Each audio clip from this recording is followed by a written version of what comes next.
आपको कैसा लगेगा अगर मैं बताऊं कि प्ले स्टोर फी चार्ज करता है, आप यूज़ करते हो उसके लिए पैसा लेता है। हजम नहीं हो रहा है? बताता हूँ कैसे। तो देखो सीन कुछ ऐसा है ना कि कुछ लोग सोच रहे होंगे मतलब कि ये फीस प्ले स्टोर फ्री है ना। अरे भाई थोड़ा सब्र कर लो, ये तो बिज़नेस है मेरे भाई। जब आपका कोई ऐप यूज़ करते हो आप, तो आपका डाटा इकट्ठा करता है, चमकदार एड्स दिखाता है और पैसा कमाता है। तो ये कुछ मॉडल तो आपको ही पता है कि एड्स दिखाया जाता है और फ्री ऐप्स मिलता है, तो वही कुछ ऐसा समझ लो।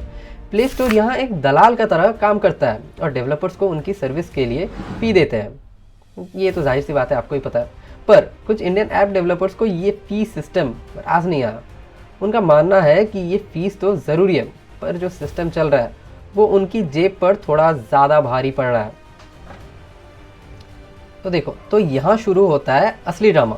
फरवरी के आखिरी में गूगल ने चुनौती पेश की, ऐलान करते हुए कि कुछ डेवलपर्स ने 3 साल से प्ले स्टोर की फीस नहीं भरी। सोचो 3 साल तक मस्ती। गूगल ने भी एक्शन लिया, उन्होंने सीधा उन ऐप्स को प्ले स्टोर से हटा दिया। अब कोई अपारी मस्त नहीं।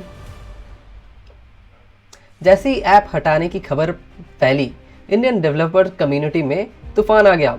उन्होंने इसे लूट कहा और सरकार से मदद मांगी। मामला तेज़ी से बढ़ा और कुछ टेक की दुनिया में तमाशा खड़ा हो गया। सरकार ने कदम रखा, गूगल से पोलाइटली बात करने को कहा। और फिर क्या, कुछ दिन बाद गूगल ने अपना फैसला पलट दिया और ऐप्स को वापस प्ले स्टोर पर डाल दिया। पर अभी जीत का जश्न मनाने की ज़रूरत नहीं। गूगल ने सफ़र किया कि ये एक टेम्पोररी सोल्यूशन है। मतलब साफ साफ दिख रहा है ये टेम्पोररी सोल्यूशन के अलावा और कुछ हो नहीं सकता। वो चाहते हैं कि ये डेवलपर्स उनकी फ़ी पॉलिसी को अनफॉलो करें। तो ऐप्स फिर से गायब हो सकते हैं क्या? तो ये तो एक टेंशन माहौल है, दोनों तरफ से ताकत का प्रदर्शन हो रहा है। अभी चल रहा है ना सिस्टम वाला सिस्टम, तो वही बात है। पर दोस्तों, ये ड्रामा सिर्फ फीस तक सीमित नहीं है, ये तो कुछ और ही है। कंट्रोल।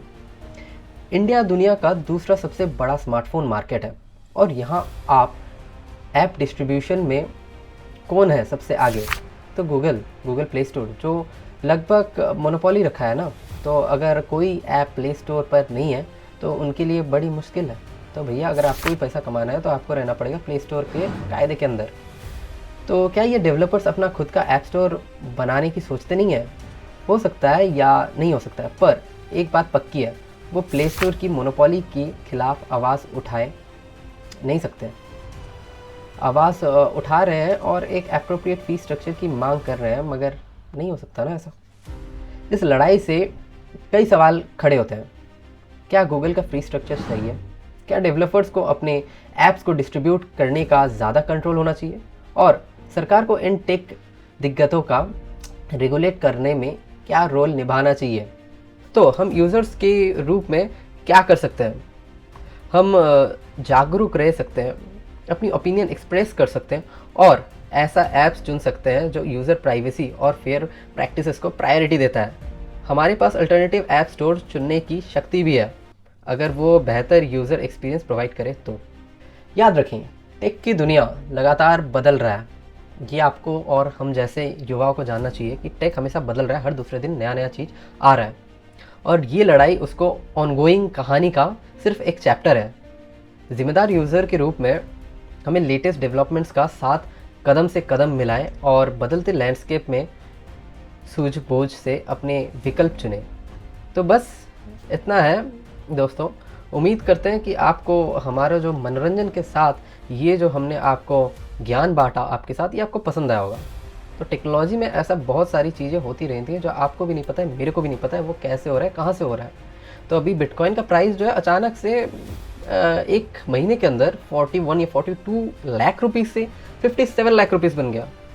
कैसे? ये सब अगर आप ये ऐप्स नहीं होता तो आप इन सबको ट्रैक नहीं कर पाते। आज आप ट्रेडिंग कर रहे हो, करोड़ों करोड़ रुपया मतलब कमाने का हैसियत रखते हो आप, लेकिन ये ऐप्स की वजह से, अगर ये ऐप्स प्ले स्टोर से चला जाता है तो आप यूज़ नहीं कर पाओगे। ये पबजी बीजीएमआई जो भी गेम खेलते हो ये भी आप नहीं खेल पाओगे, समझो ज़रा। और अपना सेफ्टी अपना हाथ में रखो, देखो कि कौन सा ऐप आपके लिए सही है। बहुत सारा ऐप्स बहुत सारा परमिशन लिया करती है, ये आपको ही पता है। माइक्रोफोन का एक्सेस हो गया, लोकेशन एक्सेस हो गया, कॉल लॉग हो गया, ये सब एक्सेस आपको नहीं देना है। तो ये सब आपको अपना सेफ्टी अपना हाथ में रखना है।